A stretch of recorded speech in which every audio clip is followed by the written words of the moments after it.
Luke chapter 9 feels like standing in the middle of a storm of moments. Power is given, miracles happen, a king is confessed, glory explodes on a mountain, a child is healed, pride is exposed, rejection stings. And by the end of it all, Jesus sets his face toward Jerusalem.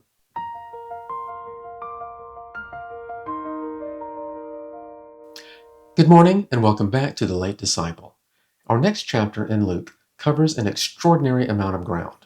He moves quickly, often more concisely than Matthew or Mark, but the theological weight here is immense. This is the chapter where power is delegated, identity is confessed, glory is revealed, and the journey to Jerusalem truly begins. Let's start at the beginning. Luke opens with Jesus calling the 12 together. There's no dramatic build-up, just authority transferred. He gives them power and authority over all demons and to cure diseases. And he sends them out to proclaim the kingdom of God and to heal. Up until now, they've watched and they've learned. Now they're commissioned apostles. The instructions sound familiar because they are. Matthew and Mark record the same charge. Take nothing for the journey. No bag, no bread, no money.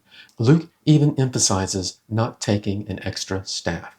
They are to rely entirely on God's provision through the hospitality of the people. And that detail matters. Hospitality wasn't merely cultural politeness, it was rooted in the law.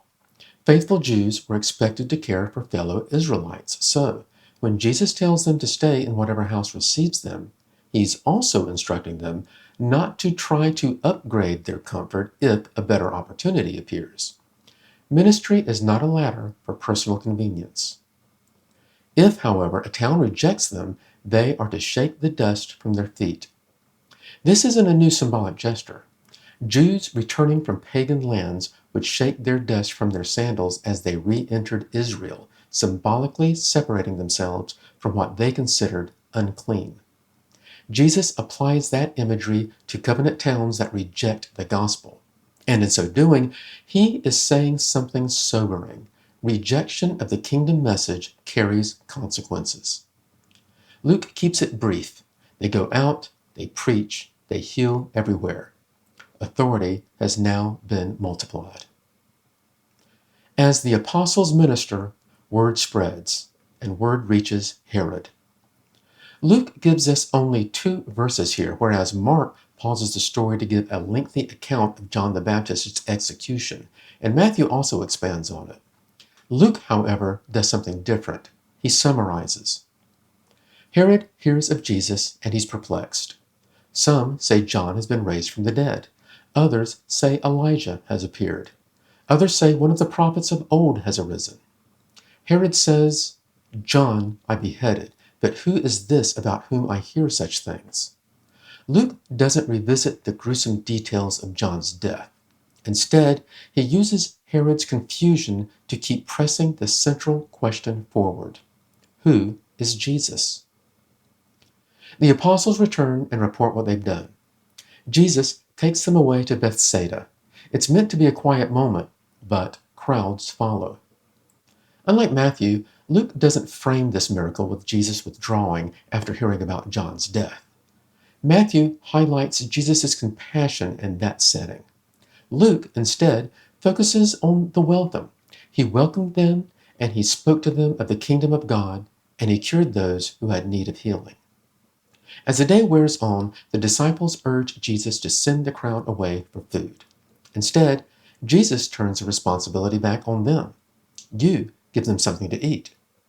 They have 5 loaves and 2 fish. Both Luke and Mark include this detail, that Jesus organized the people into groups of about 50.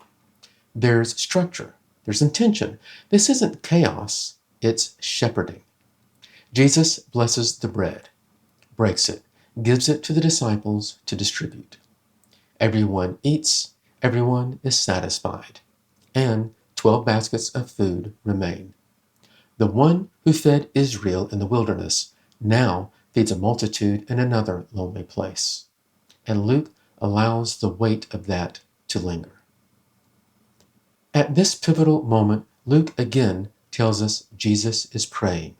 That is a theme that Luke uniquely emphasizes. In that quiet setting, he asks the disciples, "Who do the crowds say he is?" Their answers echo Herod's confusion. "John, Elijah, one of the prophets." "But who do you say that I am?" Peter answers, "The Christ of God."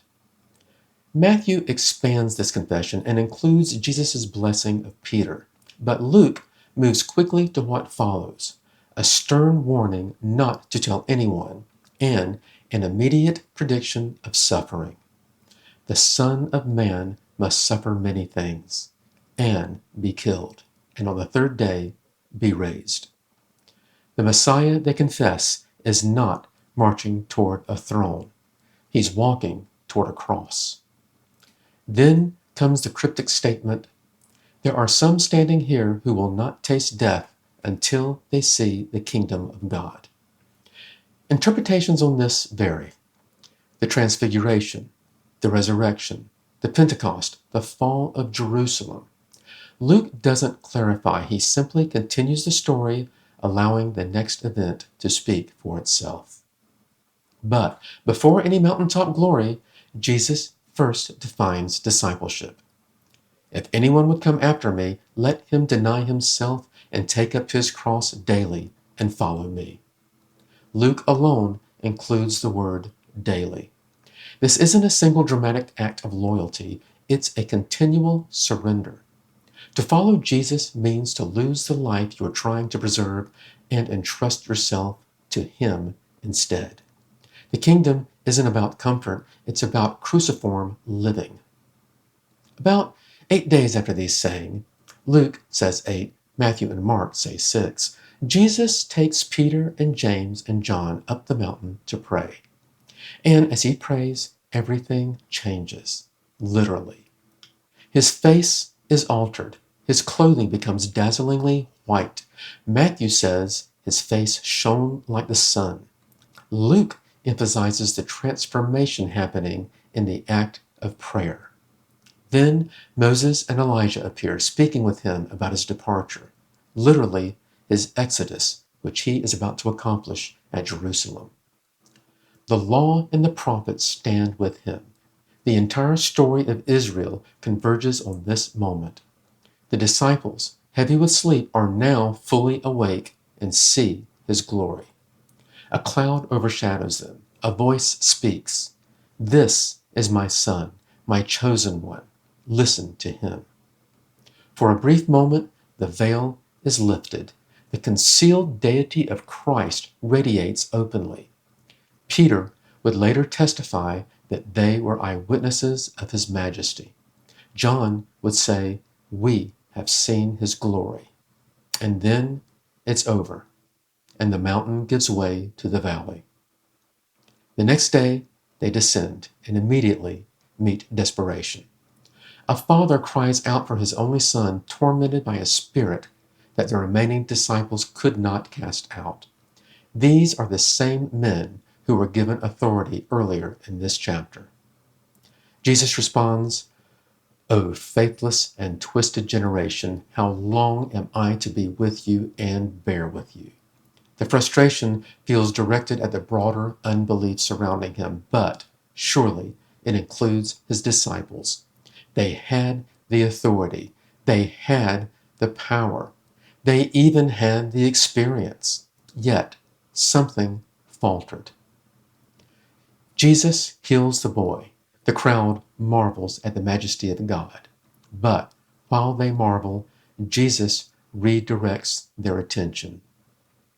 Let these words sink into your ears. The Son of Man is about to be delivered into the hands of men. Luke intensifies the warning. Let it sink in. But they still don't understand. The meaning is hidden from them, and they're afraid to ask. Even after glory on a mountain and power in the valley, the cross remains incomprehensible. Then comes an argument about which of them is the greatest. Luke doesn't soften it. Right after Jesus speaks of betrayal, they debate status. Jesus places a child beside him. Whoever receives this child in my name receives me. We are called to be childlike, dependent, trusting, not childish. Greatness in the kingdom isn't measured by visibility or rank, but by humility and receptivity. Shortly after, John brings up someone casting out demons in Jesus' name who isn't part of their circle. Perhaps he's deflecting from the previous rebuke, or perhaps he's sincerely concerned about boundaries. But Jesus responds, "Do not stop him, for the one who is not against you is for you." The kingdom is bigger than their inner group. Then Luke marks a major turning point. When the days drew near for him to be taken up, he set his face to go to Jerusalem. This phrase signals resolve. The journey to the cross has begun in earnest. And along the way, a Samaritan village refuses to receive him because he is headed to Jerusalem. James and John react with indignation. "Lord, do you want us to tell fire to come down from heaven and consume them?" They want judgment. Jesus rebukes them.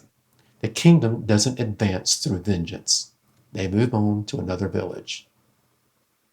As they continue toward Jerusalem, 3 brief encounters reveal the cost of discipleship.